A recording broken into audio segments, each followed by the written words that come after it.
Hello YouTube, thought I'd do a quick video here. If you want to know how to enable your TYT board to record and play back, like if you want to do a distance test and you don't want to have to get another person to do this, I'm going to show you in this video how to set it up. It's really simple. It's a couple clicks and you're done. Now if you're wondering, what do I have here? If you're new to this video, I have a TYT interface board. This interface board, along with a mobile radio, whether it's a tyt9000, whether it's the Retevis RT9700, or the equivalent Alinco model, will let you get any repeater online. And what I mean by online is we can do repeater ID, we can do weather announcements, we can do time and date announcements, we can do a secondary announcements, like if you want to say, hey, welcome to this repeater, we can do that. We can also do Zello. We can do a lot of different things. And the reason why I say any repeater online, oh, there's my beacon. Any repeater online is because as long as you can program this mobile radio to that repeater frequency that you want to get to do these functions with, it don't matter what brand name of repeater it is. We're doing this wirelessly. This could be 10 miles away. It could be 20 miles away. Whatever distance you can be away from, you don't have to have this at the repeater site. And we can get any repeater to do all those functions. It doesn't matter if it's a 1970 model. It doesn't matter if it's a 2025 model. It can be any brand name, as long as you can program this radio to that repeater frequency. It can be ham, it can be business band, it can be GMRS, whichever. So that's the beauty of the TYT board. It will work with any repeater out there as long as you can get the frequencies in the radio.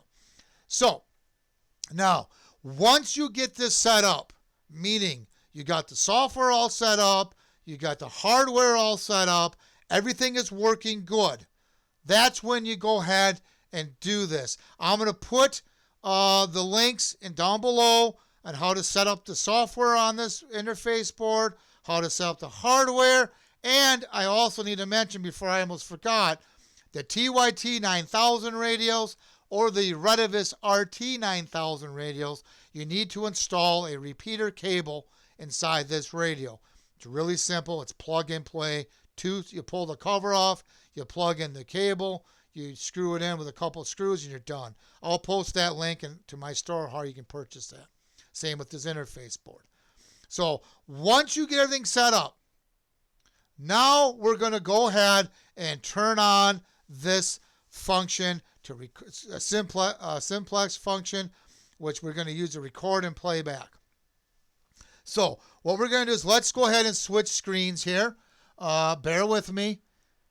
I'm going to switch screens. We're going to go to the software. I have everything all set up like I mentioned. I'm ready to go. Everything's working. When I key up my radio, it works on Zello. Everything's working. My weather alerts, everything's working. So now I can go ahead and set this up. So what I'm going to do is I'm going to zoom in. We're going to use the simplex software. I'm using the simplex software right now as my repeater ID. You probably just heard it went off here a little bit ago. So I use the simplex for repeater ID. I use the WX player to do my time, my date, any announcements I want to do, my weather forecast, weather announcements. I should say forecast, weather announcements. And then I got my Zello running. I have all this running at once. So now I want to use my simplex software to do the simplex recording to playback. So what we're going to do, I'm going to zoom in on this software, because this is the one that we need to worry about for the settings. Everything else we don't have to worry about. Now the first thing I got to do is I got to turn. Normally when you do this, I forgot to turn it off before I did this video. Normally when you do this, you have auto off. See how it's gray here? Okay, so make sure that's off.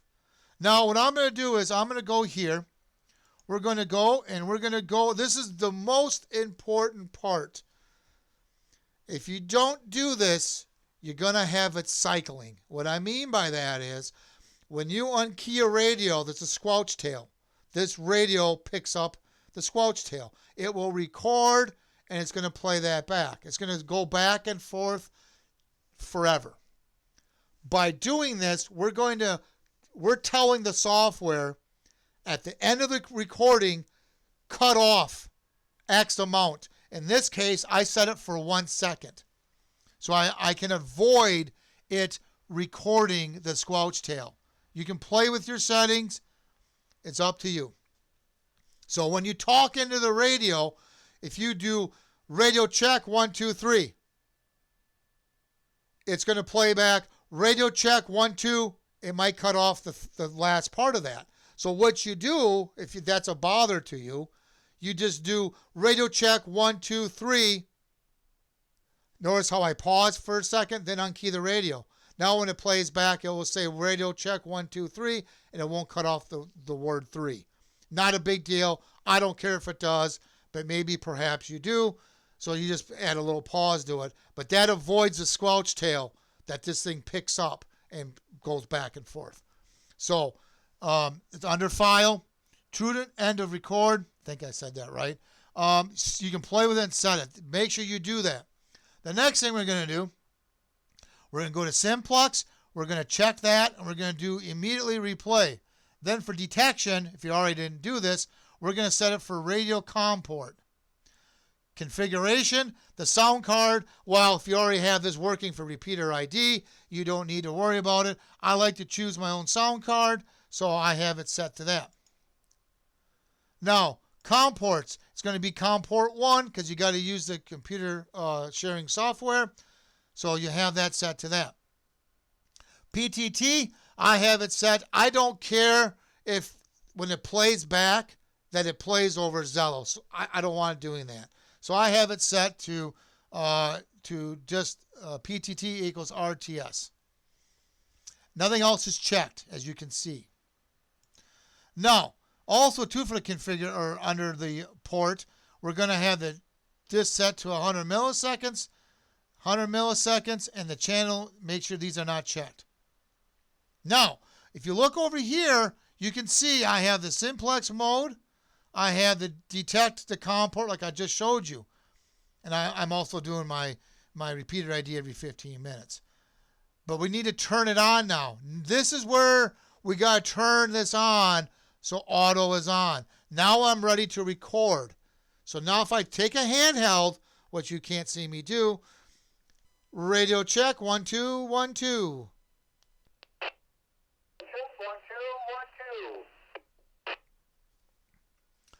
Radio check 1, 2, 1, 2. Notice I didn't how it kind of cut off the end of that one because I didn't pause long enough. I don't care if I'm doing a distance test. I don't care. I just want to have it record and play back. But if it's a bother to you, just pause a little bit for you on key the radio. Radio check 1, 2, 1, 2. Making a YouTube video 1, 2, 1, 2. Radio check 1, 2, 1, 2. Making a YouTube video 1, 2, 1, 2. Now you notice there, I paused with silence before I unkeyed and it didn't cut it off. Depends on how picky you are, but that's how you do it. When you're done doing your distance test and you want to go back to your repeater ID, all you got to do is go to this box and check it back to manual. Now it will not record and it will not record and play back. So that's how simple this is.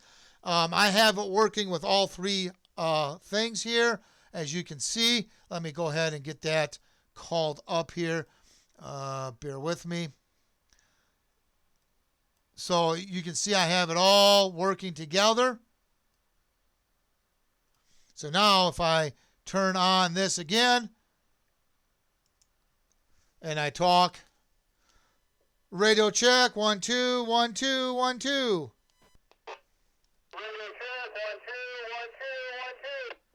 And you see how the cuckoo bird goes behind the shutter, and everything goes here. Now I have it so that in this particular case, I have it so that it does not replay my recording over Zello. It will receive it, but it does not replay it. Now that's up to you. if you want that, let's go zoom back in. I don't think I forgot to mention that. You don't have to have Zello on. You could just, but what I did for that is when I went to the ports here, let me get my mouse. PTT configuration, I have it set to PTT RTS. So when I key up a radio and talk, it does play over Zello, but when I unkey it and it replays back, it does not key up Zello during the replay. You can have it so that it does if you choose to. Just select this one up here. It's whatever preference you want to do. I'm just did it that way because whichever. So, but that's how you get this to work with your TYT interface board. When you're done with this, I always like to go to File and Save Configurations just to have everything all saved. So there you have it. That simple. Now you can test your repeater distance with a handheld, with a mobile, whichever way you want to do, like I do in my videos. If you have any questions or comments, please post them down below. Please subscribe. Thank you, and have yourself a good day.